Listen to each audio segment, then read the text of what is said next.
This is my review of X-Men 97, Episode 7. Originally, I did want to do my usual short, but there's a lot we need to go over.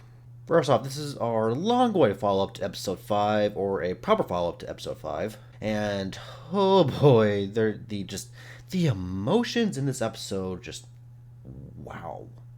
I got misty-eyed a few times. Just with Rogue dealing with the death of Magneto and Gambit, to seeing the aftermath of Genosha, the feels were real. Rhyme. Bright side, Emma Frost survived the whole attack, but not on the bright side, it looks like she's the only survivor in the dance hall, so take that as you will. We got a couple of surprise appearances from other Marvel characters. Well, one surprise appearance, one we already knew was coming. For one, we saw General Ross, which I did not think was gonna happen. I mean, we saw the clip of Rogue attacking the U.S. Army, but my mind did not register, oh hey, we can see General Ross. But then when I saw his name tag, I'm like, oh my god, General Ross. So yeah, X-Men 97, good job for connecting to the wider Marvel universe and not just being bogged down to just the X-Men. And then, of course, we had our much-awaited appearance from Captain America, voiced by Josh Keaton, very brilliantly. We even got an Avengers reference when Cap revealed that he was looking for Gyrick, and him and his team were going to move in on him, so maybe an Avengers appearance in Season 2 or 3, Avengers versus the X-Men? Also, I chuckled with Rogue yeeting Cap's shield out of the building. If you want to hold up Captain America, just throw his shield far away. Lenore Zan was phenomenal in this episode. The MVP, as I always say, she deserves some type of award for either episode 5 or this episode, or just overall, because she has been killing it nonstop. And maybe this is all because I'm just a huge simp boy for Rogue. I will own that. Also, Angry Rogue is scary. I would hate to be on the receiving end of her anger. And I loved her little moment with Nightcrawler. Like, for a second, I did forget that her and Nightcrawler are technically siblings, because Mystique is Nightcrawler's biological mom, but then she's also Rogue's adopted mom, so they're adopted siblings. And I honestly can't believe I forgot about that, or I didn't think they would do that in the show, or maybe they did in the original run. I didn't really get that far into season. I didn't get to season 5, unfortunately. I do need to finish the show, though.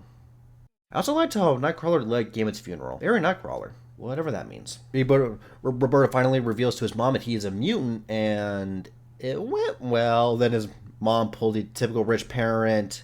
I'm happy for you, and I love and support you, but we have to keep it a secret because stockholders. Insert me talking about Cable here. I mean, what's there to say? We all knew he was going to come back after his appearance in Remember It.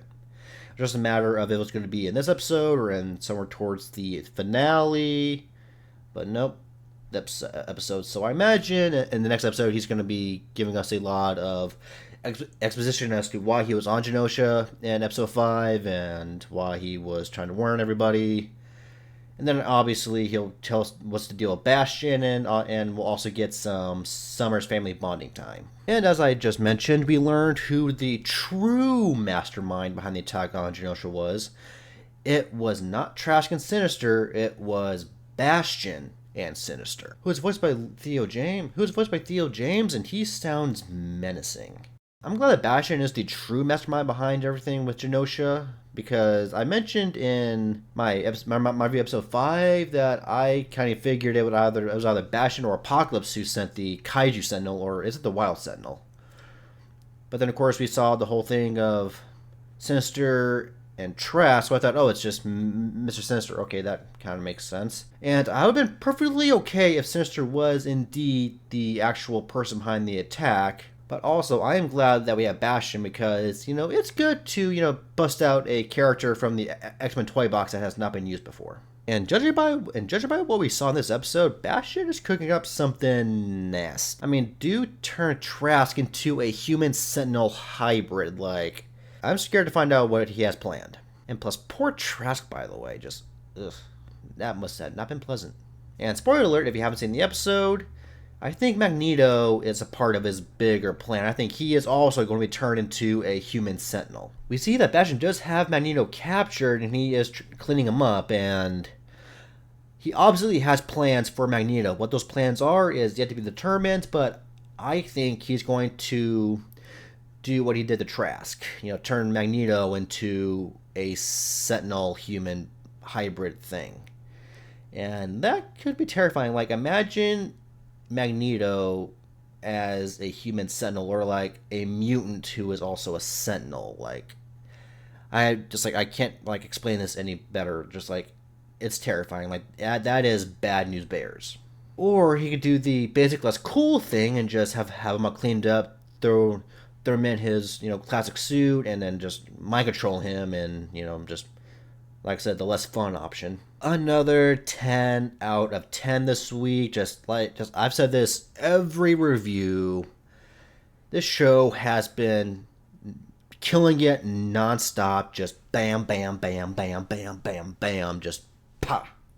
Just nonstop hits, nonstop wins. Like, yeah, I definitely plan to talk about the show a lot after it ends, because I actually have a couple of video ideas, and yeah, we're only 3 episodes away from this being the end of the season, and while I'm sad that the end of the season is almost over because we only have 3 episodes left, it's going to be exciting, so buckle up because things are about to get exciting. Anyways, that'll be it for this surprise episode of Sam Talks Nerdy, so make sure to like, comment, and subscribe. Comment your thoughts on this week's episode. Tell me any theories you have on the next 3 episodes, or say hi to me in the comments. I don't care.